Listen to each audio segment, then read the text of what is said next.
ibisingizo 10 ukwiye gusingiza umugabo wawe niba umukunda cyane. Genda Fiston Uwimana, ikiganiro ni Imbumbe Knowledge. Igisingizo cya mbere: umugabo wanjye ni intwari ituje, ahora amagarariye najegajega. Umugabo wanjye, imigisha y'Imana ni myinshi, ariko kuba narahawe umugabo nkawe niyo migisha ikomeye.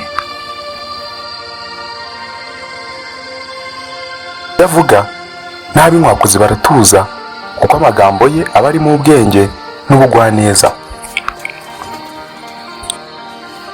Umugabo wanjye, imyanzuro afata niyo yubakiye umusingi w'iterambere ry'urugo rwacu. Umugabo wanjye ni umujyanama, inshuti n'umufasha w'ukuri, igisubizo cy'amasengesho yanjye.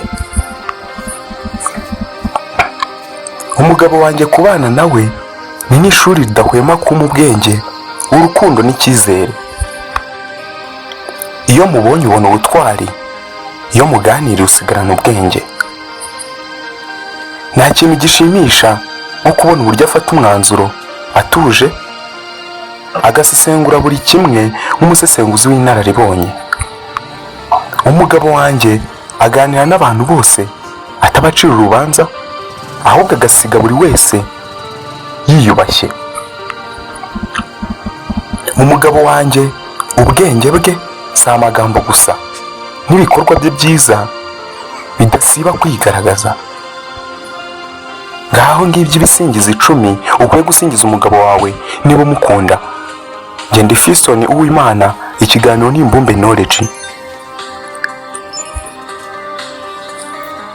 Ndabakunda cyane.